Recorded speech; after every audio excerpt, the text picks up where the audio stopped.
하나님 말씀 함께 찾아 읽도록 하겠습니다. 오늘 말씀은 신명기 8장 11절에서 18절까지의 말씀을 한 절씩 교독하면서 보겠습니다. 신명기 8장 11절에서 18절까지의 말씀 한 절씩 교독하며 봅니다. 제가 11절 말씀을 먼저 읽겠습니다. 내가 오늘 내게 명하는 여호와의 명령과 법도와 규례를 지키지 아니하고 내 하나님 여호와를 잊어버리지 않도록 삼갈지어다.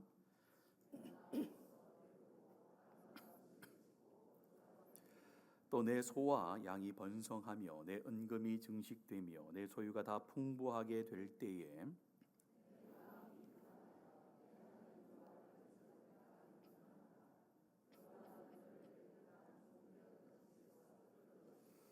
너를 인도하여 그 광대하고 위험한 광야 곧 불뱀과 전갈이 있고 물이 없는 간조한 땅을 지나게 하셨으며 또 너를 위하여 단단한 반석에서 물을 내셨으며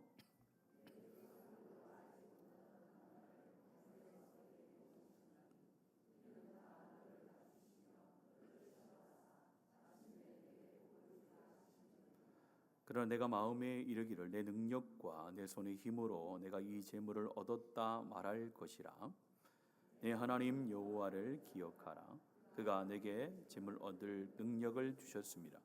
이같이 하심은 내 조상들에게 맹세하신 언약을 오늘과 같이 이루려 하심이니라. 아멘. 오늘은 맥주 감사 주일로 지키는 주일입니다. 지난 한 주 동안에 우리 맥주절을 맞아서 또 6개월 동안 우리 하나님께서 우리의 삶을 지켜주셨음을 다시 한번 기억하며 특별 또 감사 기도회로 하나님 앞에 올려드렸습니다. 이 짧은 한 주간의 기도회지만은 하나님 앞에 감사가 무엇인지, 진정한 감사를 어떻게 드려야 되는지에 대해서 살펴보았습니다. 오늘은 그 감사의 어떻게 보면 마지막 시간이라고 볼 수가 있습니다. 오늘 맥주절을 맞아서 우리 하나님께서 진정한 감사, 이 감사의 의미를 다시 한번 우리 가운데 가르쳐 주시고 또 우리가 어떻게 감사하는 인생을 살아가게 될 수 있는지 말씀을 통해서 함께 나누고자 합니다. 여러분들 인생을 살면서 어떨 때 하나님을 멀리하고 어떨 때 감사가 사라지나요? 우리가 보통 생각할 때는 우리 가운데 어려움이 계속해서 지속되고 우리의 삶 가운데 계속되어지는 고통이 있을 때에 하나님을 멀리할 것처럼 보이고 감사가 사라질 것처럼 보이지만은 성경에서는 그와 정반대의 말씀을 하고 있습니다. 성경에서는 너희들이 잘 될 때, 배부를 때에 하나님께서 복을 주셨을 때에 항상 너희들은 나를 잃어버렸다라고 말씀하시는 부분들이 성경에 보면은 많이 나옵니다. 그 성경의 말씀을 따라서 우리의 삶을 살펴봐도 동일하다라는 것을 우리가 알 수가 있죠. 우리 삶도 힘들고 어려울 때는 하나님 앞에 나와 기도합니다. 그러나 우리 가운데 풍부가 주어질 때는 기도하지 않을 때가 참 많죠. 먹을 것이 풍성하고 일이 잘 되어지고 또 우리의 통장에 잔고가 계속해서 늘어나고 또 건강이 회복되고 그럴 때에 하나님을 더 찾아야 되는데 그런 풍부함, 넉넉함이 올 때에 우리는 하나님을 향한 열정이 식어지고 하나님을 향한 마음이 점점 식어짐을 볼 수가 있는 겁니다. 예를 들면은 하나님 어려울 때에 특별히 병원에 가서 검사 결과를 받고 참 건강이 좋지 않다라는 소식을 들었을 때에 새벽마다 기도합니다. 많은 사람들에게 기도 부탁을 합니다. 그래서 하나님께서 시간에 따라서 건강을 회복시켜 주시죠. 하나님께서 또 질병도 낫게 해 주셨습니다. 그러면은 더 예배 가운데 또 말씀 가운데 기도 가운데 함께 해야 되는데 그 다음에 나오는 핑계가 뭐냐면 피곤하다라는 거죠. 생명의 위협 앞에서 하나님께서 건져주셨음에도 불구하고 나중에 반응은 하나님 내가 피곤해서 하나님 기도할 수 없습니다. 기도할 시간이 없습니다. 이렇게 이야기를 하는 거죠. 또 사업이 어려울 때는 하나님 앞에 늘 기도합니다. 하나님 앞에 간구합니다. 이 어려운 상황 속에서 건져주시도록 기도합니다. 그래서 하나님께서 간섭하셔서 또 사람들을 붙여주셔서 그 사업의 어려움 속에서 숨통을 튀게 하시고 또 점점점 사업이 잘 되게 하실 수도 있습니다. 그러나 문제는 뭐냐? 어려울 때는 하나님 도와달라고 기도하고 하나님 앞에 늘 나왔지만 나중에는요 사업이 잘 되다 보면 또 핑계가 생기는 겁니다. 하나님 내가 예배하고 싶고 기도하고 싶지만은 뭐가 없어서 시간이 없어서 하나님 못하겠습니다. 그런 경우가 많이 있다라는 거죠. 사람은 부족할 때보다 배부를 때, 넉넉할 때 하나님을 잊어버리기 쉽고 하나님에 대한 감사를 잃어버리기 쉽다라는 것이죠. 그래서 오늘 모세는 오늘 말씀 가운데 이스라엘 백성들 가운데 정말로 자신이 가지고 있는 간절함을 담아서 지금 다시 한번 이스라엘 백성들에게 하나님의 말씀을 전하고 있는데, 오늘 말씀 신명기가, 오늘 말씀이 기록되어 있는 신명기는 이스라엘 백성들이 가나안 땅에 들어가기 바로 직전에 요단 동편의 모압 땅에 있을 때, 모압 평지에 있을 때에 하나님께서 주신 귀한 말씀을 이스라엘 백성들 가운데 다시 한번 되새기며 말씀을 전하는 장면이거든요. 오늘 모세에게는 굉장한 두려움이 있었습니다. 염려거리가 있었다라고 오늘 말씀을 하고 있죠. 어떤 두려움과 어떤 염려가 있었느냐? 지금까지 1세대들을 데리고 출애굽하고 광야에서 1세대들이 다 죽습니다. 이제 광야에서 태어난 2세대들을 데리고, 다음 세대라고 할 수 있죠, 그 세대를 데리고 이제 가나안 땅에 들어가야 되는데 자기는 이제 가나안 땅에 들어갈 수 없는 상황이에요. 그 상황 속에서 두려움과 염려가 생긴 것입니다. 과연 이 이스라엘 백성들이 광야에서 하나님을 찾았는데 이제 가나안 땅에 들어가면 하나님을 찾을 수 있을까라는 그 염려와 고민이 생겼던 거죠. 그래서 자신의 마음을 담아서 이야기를 합니다. 너희들이 가나안 땅에 들어가거든 결코 잊지 말아야 될 것이 있는데 하나님이다. 하나님이 너희들의 삶의 주인 되시고 모든 공급자가 됨을 너희는 결코 잊으면 안 된다라는 그런 간절한 마음을, 그 내용을 지금 이스라엘 백성들 가운데 증거하고 있는 것이죠. 오늘 이 말씀을 보면서 모세가 다른 걸 좀 가르쳐 줘야 되지 않나라는 생각을 한 번쯤 해봤습니다. 뭐냐면은 지금 이 이스라엘 백성들이 광야에 있으면서 가나안 땅에 들어간 삶을 준비를 해야 되는데 우리가 생각하기에는 당연히 뭘 가르쳐야 됩니까?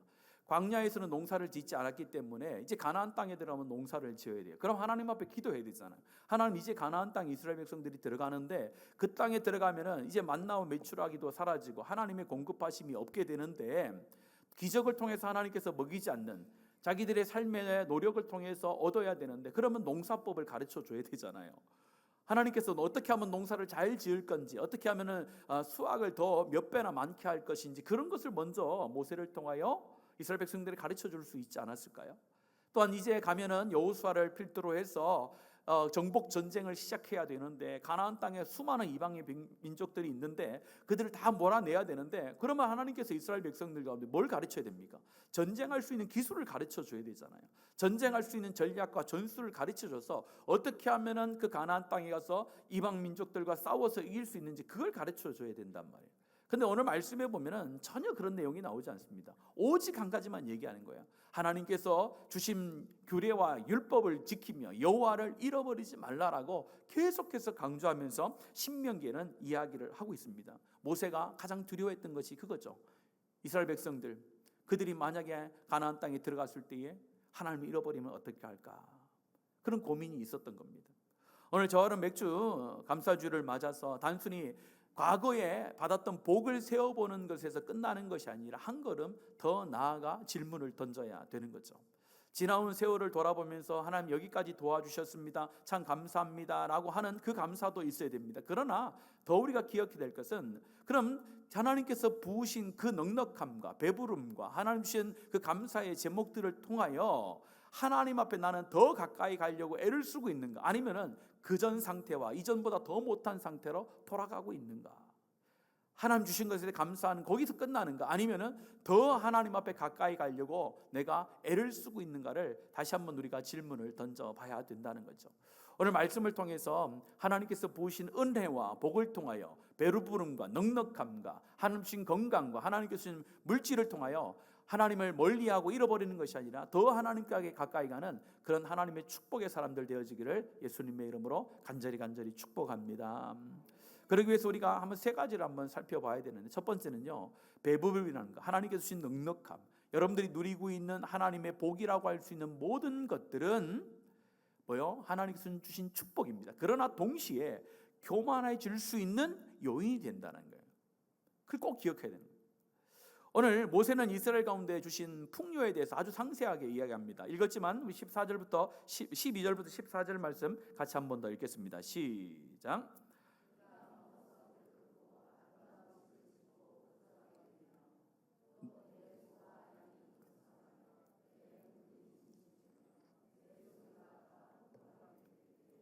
내 마음이 교만하여 내 하나님 여호와를 잊어버릴까 염려하노라. 여기까지 읽겠습니다. 오늘 12절부터 13절, 14절까지 말씀해 보면은 이스라엘 백성들이 가나안 땅에 들어가서 받게 되어질, 또 누리게 되어질 여러 가지 좋은 환경과 그런 복들에 대해서 상세하게 기록합니다. 먹어서 배부르게 될 것이다. 아름다운 집을 짓고 살게 될 것이고, 소와 양이 번성하게 될 것이며, 은과 금도 늘어날 것이며, 내 모든 소유가 풍부하게 될 것이다 라고 하면서 굉장히 구체적으로 말씀하고 있습니다. 하나님께서 가나안 땅에 들어가서 누려야 될 이런 복들은 하나님께서 이미 말씀해 놓으신 거예요. 오늘 읽지는 않았지만 8장 앞부분, 오늘 읽었던 바로 앞부분 7절과 8절과 9절에 보면은 이미 하나님께서 이스라엘 백성들이 가나안 땅에 들어가면은 그 땅에서 누려야 될 것이 무엇인가에 대해서 약속을 하셨거든요. 함께 한번 읽어보겠습니다. 8절부터 우리 9절까지 이어서 읽겠습니다. 7절부터 읽습니다. 시작. 내 하나님 여호와께서 너를 아름다운 땅에 이르게 하시나니 그곳은 골짜기든지 산든지 시내와 분천과 샘이 흐르고 밀과 보리의 소산지요 포도와 무화과나무와 석류와 감람나무와 꿀의 소산지라. 내가 먹을 것에 모자람이 없고 내게 아무 부족함이 없는 땅이며 그 땅의 돌은 철이요 산에서는 동을 캘 것이라. 아멘. 이 가나안 땅에서 누려야 될 그 엄청난 좋은 환경에 대해서 아주 구체적으로 말씀하고 있죠. 그러니까 하나님께서 주시는 풍요와 넉넉함은 죄가 아니라는 거죠. 하나님의 백성 가운데 우리 하나님께서 주시는 복이라는 겁니다. 그러나 문제는 어디에 있습니까? 문제는 그것을 잃어버린다라는 것이죠. 가나안 땅에 들어가면 좋은 상황이 있습니다. 그러나 그 좋은 상황은 죄가 아닙니다. 하나님께서 약속한 것이고 하나님께서 주신 놀라운 축복입니다. 그러나 문제는 그것으로 인하여서 염려되는 게 하나 있다라는 거예요. 그것이 14절 후반절에 기록되어져 있습니다. 후반절 같이 읽습니다. 여호와는 시작. 여호와는 너를 애굽 땅 종되었던 집에서 이끌어내시고 라고 이렇게 돼 있고, 그 앞부분에 보면은 여호와를 잊어버릴까라고 돼 있고, 그 앞부분에 보면은 교만하여, 그러니까 궁극적으로 뭡니까? 하나님을 자기들을 출애굽하여 건져내신 하나님을 잃어버리는 궁극적인 이유는 교만함이 들어가는 거예요. 교만함이 들어가면 누굴 잃어버리는 거예요? 하나님을 잃어버리게 된다라는 것을 오늘 14절에서 기록을 하고 있습니다. 내 마음이 교만하다는 것은 무엇입니까? 하나님 위에 나를 놓는 거죠. 자신을 높이는 겁니다. 하나님보다 자신을 높이는 거예요. 자기 힘으로 여기까지 왔다라고 하는, 자기 힘으로 내가 모든 것을 지금 얻었다라고 생각하는 그 자체가 교만함이 된다라는 것을 말합니다. 광야에서는요 하나님만 의지해야 됐습니다. 그러나 이 가나안 땅에서는 하나님이 없이도 살 수 있을 것처럼 여겨지는 그런 상황이 펼쳐지거든요. 왜 그렇습니까? 광야와 가나안 땅은 완전히 다른 상황이거든요. 광야에서는 공급하시는 하나님이 무조건 필요했습니다. 왜? 광야에서는 농사를 지을 수가 없었잖아요. 광야에서는 농사를 지을 수 없고 자기의 힘으로 자기의 삶을 유지할 수 없는 그런 어려운 상황이었습니다. 그래서 하늘로부터 내려오는 하나님의 공급하심이 없으면 살아갈 수 없는 상황이었기 때문에 하나님을 신뢰하고 하나님을 잊어버릴 수가 없는 거죠. 그러나 반대로 이제 가나안 땅에 들어가면 어떡합니까? 아침에 일어나서 밭으로 나가 곡식을 거두기 시작합니다. 창고에 가득히 그 곡식을 쌓아 놓습니다. 우리에는 소와 양이 있습니다. 집도 있습니다. 이제 땅을 파면은 우물이 나오기 시작합니다. 여러분, 그런 상황이 완전히 다른 거죠. 그런 상황 속에서 눈에 보이는 통로라고 할 수 있는, 눈에 보이는 공급의 통로가 생기다 보니까 하나님을 잃어버리게 된다라는 것입니다.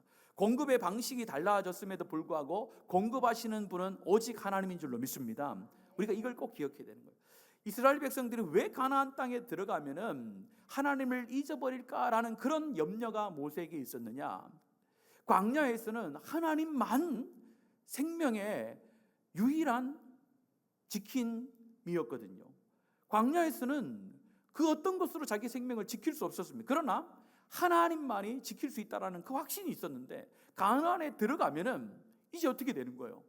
눈에 보이는 공급의 통로들이 막 생기는 거예요. 내가 열심히 일한 그 곡식을 얻고 그 곡식을 창고에 쌓아놓고 내가 땅을 파면 뭐가 나오는 거? 물이 나오고 내가 열심히 하면 많은 것을 거두니까 하나님이 아니고도 내가 뭔가를 얻어서 살 수 있다, 생존할 수 있다라는 그런 착각이 든 것이죠. 그 착각이 들 때 우리 마음속에 뭐가 나타나는 겁니까? 교만함이 나타나게 되고 하나님을 잃어버리게 된다라는 겁니다.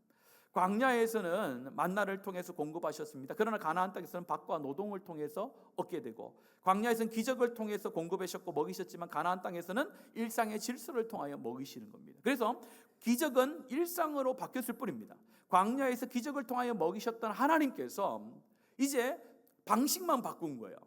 기적을 통하여 광야에서 먹이셨던 하나님이 동일하게 가나안 땅에 가셔도 하나님께서 일상의 삶의 열심을 통하여서 하나님께서 이스라엘 백성들을 먹이시고 입히셨다라는 것입니다. 그것을 잃어버리면 안 된다는 거죠. 그래서 하나님께서 우리의 삶 가운데 많은 것들을 채워주셨을 때에 기억해야 됩니다. 이 모든 것이 내가 교만하면 안 되구나, 나로부터 온 것이 아니라 하나님으로 왔다라는 그 공급의 근원 대신 하나님을 잃어버리기 시작하면은 그 교만함이 결국 하나님을 잊어버리게 하고 하나님을 멀리 떠나게 하는 그런 악영향을 우리 가운데 줄 수 있다라는 겁니다. 여러분, 우리 삶 가운데 누르는 풍요는 하나님의 감사의 조건이 됩니다. 우리가 누리는 모든 것은 다 풍요로움은 하나님께 감사의 조건이 되죠. 그러나 더 중요한 것은 교만의 시험도 될 수 있다는 것을 기억해야 됩니다. 여러분들, 가난하다고 자동으로 감사하거나 자동으로 겸손해지지 않습니다. 여러분들, 이 겸손이라는 것은요, 의지를 세워야 되는 거예요. 나는 가난하니까 나는 받은 게 없으니까 자동적으로 나는 겸손하고 하나님을 잊어버리지 않겠지, 그렇지 않습니다. 여러분들, 자동적으로 되지 않아요. 부유하다고 자동적으로 교만해집니까? 아니죠. 부유하고 또 가난하고 그거에 따라서 겸손과 또 교만이 나눠지는 것이 아니라 내가 교만하여 하나님을 잃어버릴 때에 교만하게 된다는 거죠. 그래서 오늘 저와 여러분이 이 6개월의 삶을 보면서 여러분들의 삶 가운데 6개월 동안에 채우셨던 그 하나님, 모든 것들을 풍요롭게 하신 하나님, 부족하지만 우리 인생을 여기까지 도우신 그 하나님이 우리 공급의 주체가 됨을 믿고 하나님 앞에 감사하시는 저와 여러분들을 축복합니다. 이걸 꼭 기억해야 되는 거예요. 두 번째 생각해 볼 게 바로 이것입니다. 우리가 살아가며 얻은 모든 것이 내 능력으로 얻은 것인가, 아니면 하나님께서 주신 것인가에 대한 그 질문 앞에서 우리가 대답을 해야 되는 것이죠. 인간의 마음은요, 성공을 설명하고 자랑하려는 욕구가 많이 있습니다. 그래서 17절에 이렇게 얘기하는 거예요. 같이 한번 읽겠습니다. 17절입니다. 시작. 그러나 내가 마음에 이르기를 내 능력과 내 힘으로 내가 이 재물을 얻었다 말할 것이라. 오늘 17절의 말씀은 뭐냐면요, 앞부분의 15절과 16절의 말씀에 보면은 모세가 이스라엘 백성들을 하나님께서 어떻게 광야 가운데서 이끌어 주셔서 여기까지 오게 하셨는가를 간략하게 기록을 쭉 해놓고 있습니다. 광야에서는 하나님께서 그렇게 인도하셨다라는 거예요. 그런데 문제는 뭐냐, 이제 가나안 땅에 들어갔을 때에는 너희들이 이렇게 이야기할 것이다 라고 이야기하는 거죠. 뭐라고 얘기합니까? 내 마음의 이기를 무슨 능력으로? 내 능력과 내 손의 힘으로 내가 이 재물을 뭐할까? 얻었다 말할 것이라 라고 하는 거죠. 인간의 본성입니다, 이게. 여러분, 우리가 인생을 살면서 실패할 때가 있습니다. 실패하면요, 그 실패의 자리에 있을 때에 내가 잘못해서 그렇습니다, 내가 능력이 부족해서 그렇습니다 라고 이야기하기보다는요, 우리 자꾸 핑계를 대잖아요. 내 주위의 사람이 나를 속여서 그래 됐습니다, 상황이 좋지 않아서 그랬습니다, 갑작스러운 무슨 일이 생겨서 그렇습니다 라고 하면서 핑계를 막 대죠. 근데 반대로 뭐예요? 내가 큰 성공을 거두면 어떻게 됩니까? 입이 가만히 있지는 못합니다. 여러분들, 자꾸 얘기하는 거죠. 은연중에 이야기하는 거예요. 내가 이만큼 열심히 해서 내가 얻었다, 내가 이렇게 지혜롭다 하면서 막 자기 자랑을 막 하는 거예요. 그게 인간의 본성이거든요. 오늘 하나님께서 그걸 잘 아셨다라는 거죠. 그래서 이스라엘의 백성들이 이제 가나안 땅에 들어가면은 그들이 이를 통해서 많은 것을 얻게 되는데, 얻게 되면은 이제 내가 잘했다, 내 능력으로 여기까지 왔다라는 그런 마음이 마음속에 생기고 그런 말을 이제 하기 시작한다는, 그러면서 그들의 마음속에, 그들의 삶 속에 누가 점점점 희미해지는 겁니까? 하나님과 하나님의 공급하심이 희미해지게 된다라는 거예요. 그걸 이야기하는 겁니다. 여러분들, 밭을 갈고 씨를 뿌리고 수확하고 열심히 일하여 재물을 얻는 것은 죄가 아니죠. 그러나 그것이 전부가 아니라는 것입니다. 실제로 성경에서도 말합니다. 게으른 것에 대해서 굉장히 하나님께서 뭐라고 하시죠? 잠언의 말씀에 보면 부지런함에 칭찬하고 게으름을 굉장히 경고하셨습니다. 바울 사도도 일하기 싫어하는 자는 먹지도 말게 하라라고 했듯이 열심히 일하는 거 굉장히 중요하다라는 거예요. 하나님께서 우리 가운데 최선을 다하라고 말씀합니다. 그러나 그것이 전부 다가 아니라는 거예요. 하나님께서 그 모든 것을 주셨다라는 고백이 있어야 되는데, 그것을 18절 앞부분에 보면 이렇게 말합니다. 우리 18절 우리 앞부분만 읽겠습니다. 시작. 내 하나님 여호와를 기억하라. 그가 내게 재물 얻을 능력을 주셨습니다. 아멘. 앞부분 17절의 말씀에 보면은 내 능력과 내 오른손으로 내가 열심히 해서 얻었다라고 말할 것이다라고 얘기하는데, 그 말하는 그 이스라엘 백성들을 향하여서 지금 뭐라고 얘기합니까? 누가 능력을 주셨다고요? 하나님께서 지금 재물을 얻을 능력을 주셨다라고 말하는 겁니다. 능력의 근원이 하나님께 있다라는 거예요. 내 능력이 아니라 하나님께서 나에게 능력을 주셨다라는 겁니다. 이것을 어떻게 표현해 볼 수 있냐면요, 바로 이것입니다. 우리가 일을 합니다. 여러분들 일하는데 일할 수 있는 생명을 누가 주셨습니까? 하나님이 주신 거예요. 여러분 일할 수 있는데 최선을 다해 열심히 일해요. 그럼 그 열심히 일할 수 있는 건강을 누가 주신 겁니까?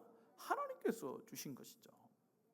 많은 사람들을 만나서 계약을 합니다. 근데 좋은 계약이 이루어졌어요. 그럼 그 좋은 계약을 내가 했다라고 생각합니까? 그렇지 않죠. 하나님께서 좋은 기회를 주신 것이고 좋은 사람들을 붙여주신 것입니다. 함께 일하는 사람들이 좋은 사람, 너무 좋은 사람들, 그 사람들이 우연찮게 여러분들과 같이 일하는 사람이 되었습니까? 아니죠. 하나님께서 준비된 사람들을 여러분 곁에 붙여 놓으신 것입니다. 농사 짓는 사람들은 금방 알죠. 농부가 씨를 뿌립니다. 씨를 뿌리고 최선을 다하지만은 그 씨 뿌린 씨가 자라게 하는 햇빛과 비를 주시는 분은 우리 하나님인 줄로 믿습니다. 농부가 잠든 사이에 심장이 뛰고 호흡이 계속되는 것도 우리 하나님께서 지켜주셔서 농부가 심장이 뛰고 호흡이 되는 거잖아요. 그래서 열심히 나가서 밭에 가서 일을 할 수 있는 것이 않습니까? 이처럼 우리가 열심히 해서 뭔가를 얻은 것처럼 착각하게 만드는 것이 악한 영의 유혹인 거예요. 그러나 좀 더 우리의 삶을 내면을 자세히 살펴보면은 우리가 모든 것을 할 수 있는 그 근원 되신 하나님께서 우리를 지켜주셨기 때문에 우리가 하나님 앞에 최선을 다하여 일상을 살아가는 줄로 믿습니다. 그래서 아침에 일어나면요, 하나님께서 나의 생명을 주신 거예요. 어떤 생명이요? 부활의 생명을 주신 거예요. 부활의 생명을 주시고 일상을 살아가면서 하나님께서 공급하시는 거예요. 공급하시는 거예요. 광야에서 기적을 통하여 공급하셨던 그 기적의 역사가 나에게 생명이 주어진 그 시간부터 하루 일과를 살아가는 그 모든 순간순간마다 우리의 생명이 연장되어지고 최선을 다할 수 있는 것은 하나님의 기적과 같은 거예요. 그래서 우리 일상 가운데 하나님을 경험하는 거죠. 일상 가운데 경험한 하나님의 기적이 우리는 매일매일의 삶 가운데 있는 줄로 믿습니다. 그것을 은혜로 여길 줄 알아야 되는 거죠. 그래야 내가 아니라 하나님이 하셨다라고 고백할 수가 있는 것입니다. 바울 사도가 고린도전서 4장 7절에 보면 이렇게 말씀합니다. 같이 한번 읽습니다. 시작. 받지 아니한 것이 무엇이냐? 내가 받았은즉 받지 아니한 것 같이 자랑하느냐. 바울 사도인 고린도 교회를 향하여 말씀하는 거예요. 내게 있는 것 중에, 너희들이 가지고 있는 것 중에 받지 아니한 것이 뭐냐? 하나님께로부터 받지 않은 게 뭐가 있느냐? 그런데 내가 받았은즉 어찌하여 받지 아니한 것 같이 뭐 한다고요? 자랑하느냐? 모든 것이 너희들이 지금 능력이 있고 은사가 많고 많은 역사를 이루는 모든 것이 다 하나님으로부터 왔는데, 하나님께서 주어져서 너희들 가운데 그것이 있는데 왜 너희들은 그것을 받지 아니하고 내가 내 안에서 그런 능력이 나온 것처럼 그렇게 사람들에게 자랑하고 다니느냐라고 이야기를 하는 거죠. 저와 여러분이 이 땅에서 누리는 모든 것은 하나님으로부터 주어진 줄로 믿습니다. 우리가 태어날 때부터 보면요, 태어나는 나라를 우리 하나님께서 대한민국으로 선척해 주신 거예요. 부모도 뭐요? 우리 가운데 하나님 주신 거예요. 우리가 살아가면서 가지고 있는 여러 가지 타고난 재능들 우리 하나님께서 다 주신 것이죠. 건강과 기질과 만남과 또한 우리가 사람들을 통하여서 얻게 되어지는 모든 것들을 우리 하나님께서 다 허락해 주셨다는 겁니다.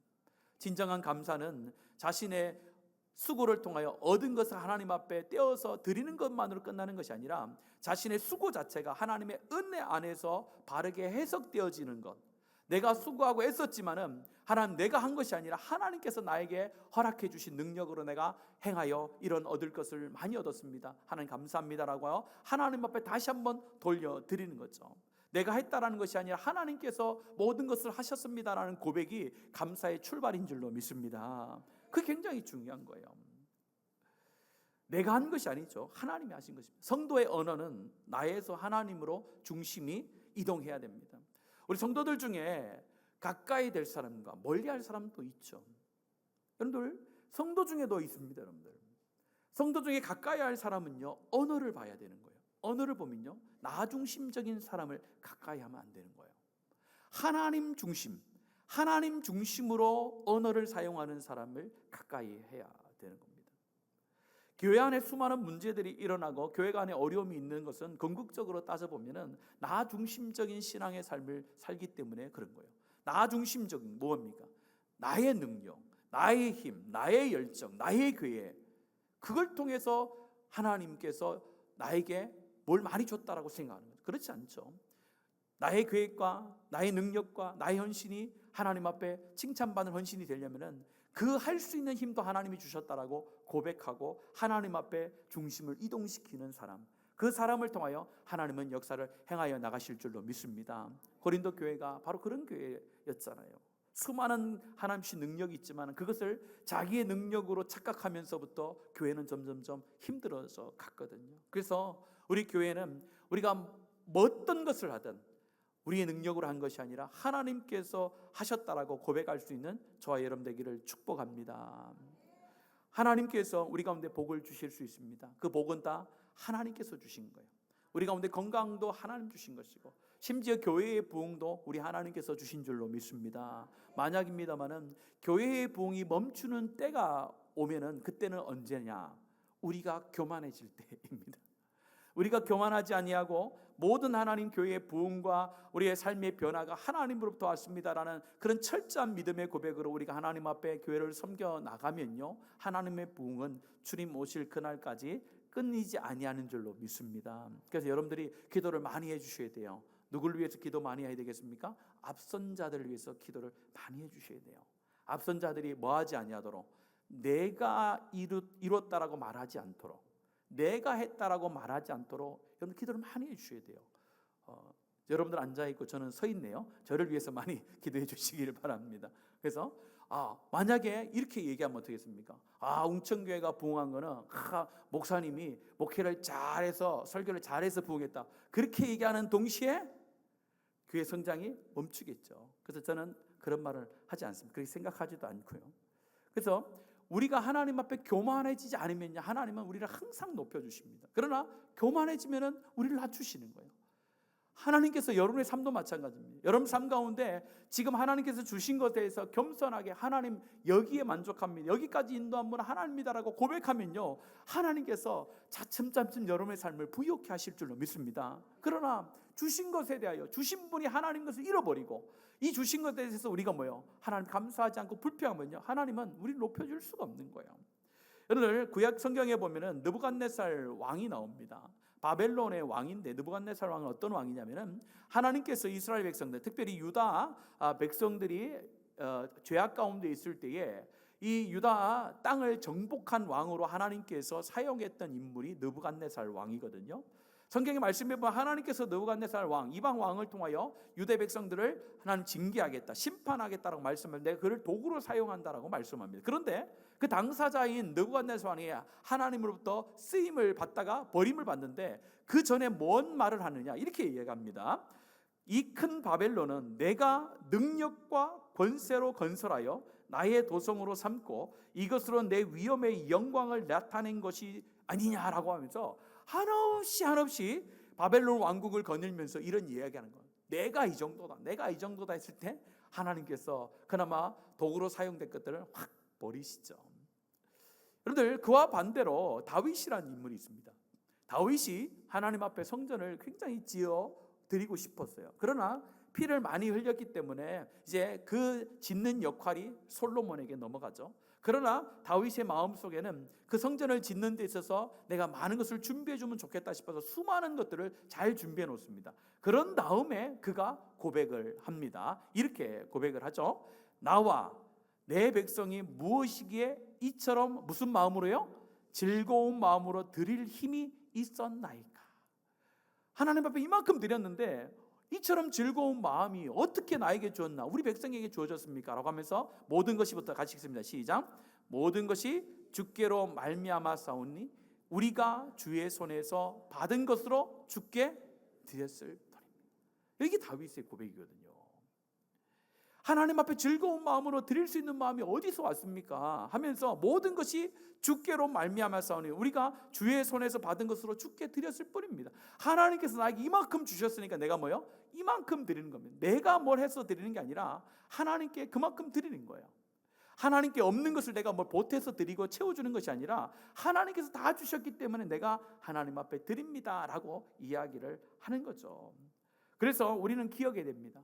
우리가 하나님 앞에서 누리는 모든 복과 모든 넉넉함과 심지어 교회의 부흥과 하나님께서 주신 놀라운 각자의 은사와 능력과 교회 가운데 나타나는 기적조차도 우리가 한 것이 아니라 내가 한 것이 아니라 누가 하신 것이요? 하나님께서 공급하시는 능력으로 행한 줄로 믿습니다. 그래서 여러분들의 입술 가운데 나라는 단어를 빼시기를 바랍니다. 나가 아니라 내가 아니라 하나님이 하셨습니다. 모든 것을 다 하나님이 하셨습니다. 내가 열심히 한 것은 맞습니다만 그 전부가 아니라 나를 열심히 하게 하나님께서 나를 이끌어 주셨습니다. 내가 하나님 능력을 가지고 한 것이 아니라 할 수 있는 능력을 우리 하나님이 주셨습니다. 그런 마음으로 여러분들 교회를 섬기시고 여러분 가운데 있는 직장 가운데 최선을 다할 때에 우리 하나님께서 더 큰 역사로 채워가실 줄로 믿습니다. 이제 마지막 세 번째는요, 하나님께서 그럼 왜 이런 복을 주시는가? 복 주시는 이유가 있을 것 아닙니까? 그것은 언약을 이루기 위함이다라고 말합니다. 18절 후반절 같이 한번 읽겠습니다. 이같이입니다. 시작. 이같이 내 언약을 오늘과 같이 이루려 하심이니라. 이스라엘 백성들 가운데 가나안 땅에 들어가서 누리게 되어질 그런 복들, 좋은 환경들을 주신 이유가 있다라는 거죠. 그것은 이스라엘 백성들만 편안하게 살기 위해서, 그들의 욕망을 채워가며 살기 위해서 허락하신 좋은 환경과 넉넉함이 아니다라는 겁니다. 하나님께서 조상들과 맹세하신 언약을 이루기 위해서 그렇게 하셨다라는 거예요. 여기서 조상들이라는 것은 아브라함과 이삭과 야곱을 의미합니다.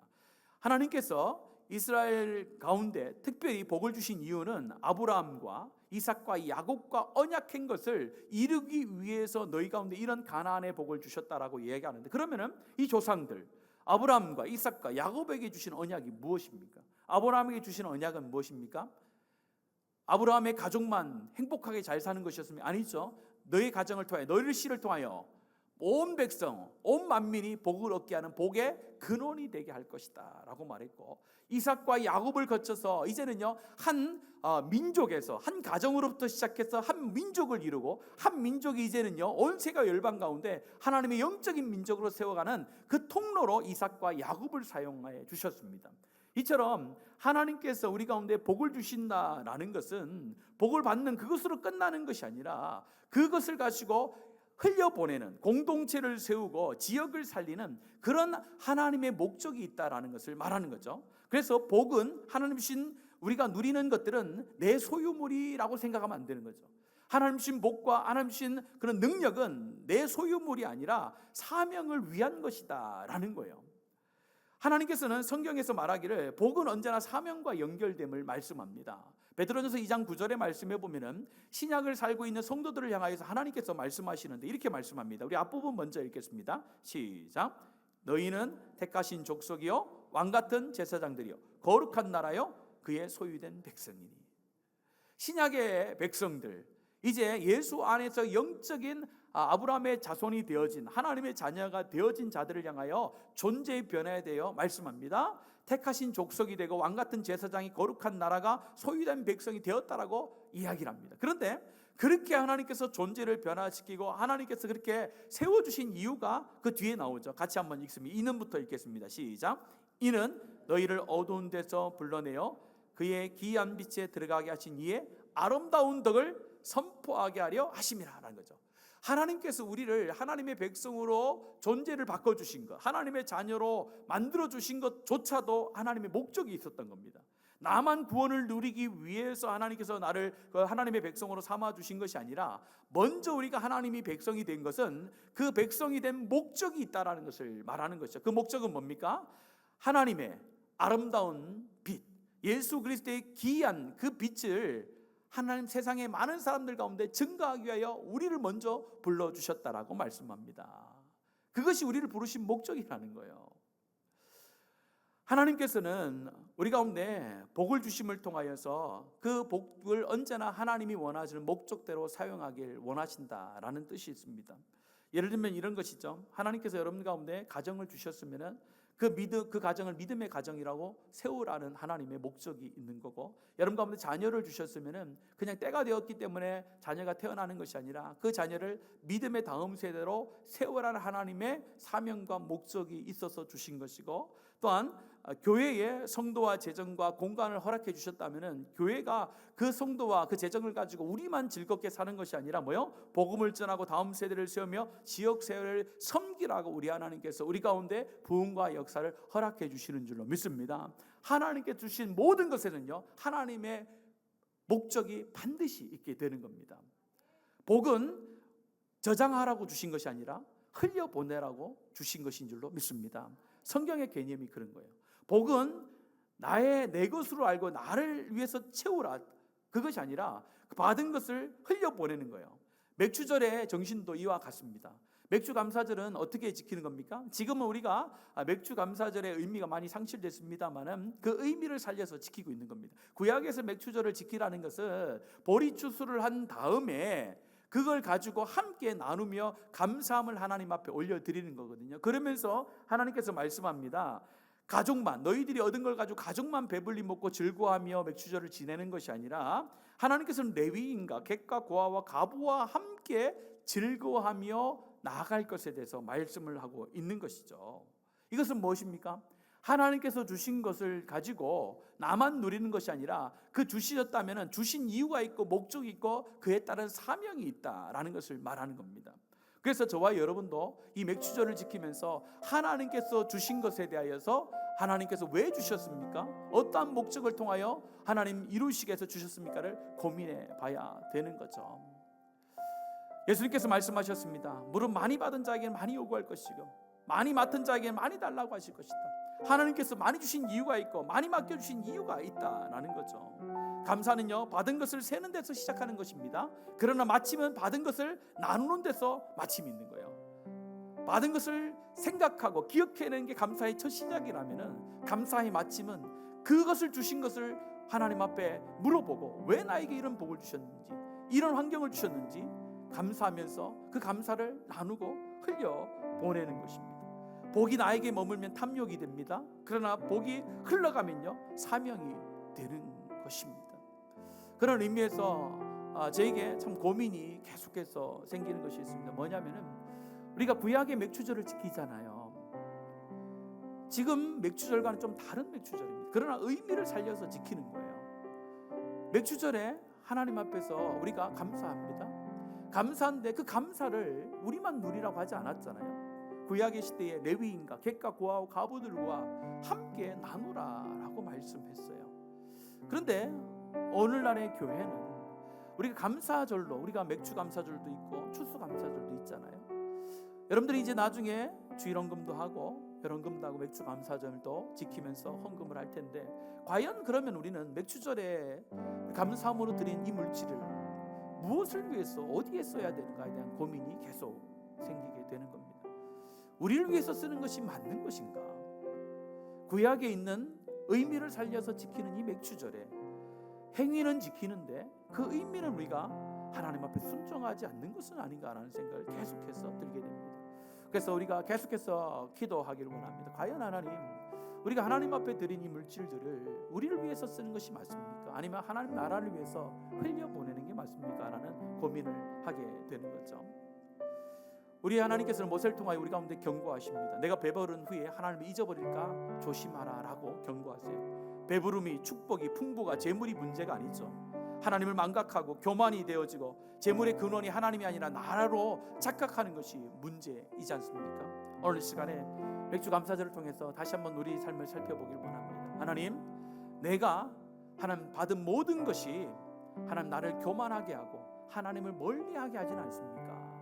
한번 생각해 보시고, 하나님 내 능력으로 지금까지 살았다라고 혹시 착각하거나 내 능력으로 내가 지금까지 물질을 얻었다라고 혹시 착각하면서 그저 하나님 내가 얻은 그 작은 것, 내가 본 것 그 작은 것 하나님 앞에 조금 떼어서 드리는 그런 감사로 혹시 들리진 않는지, 모든 것이 다 하나님의 은혜요 하나님의 공급하고 알고 하나님 앞에 드리고 있는지 우리가 한번 삶을 살펴봐야 되는 것이죠.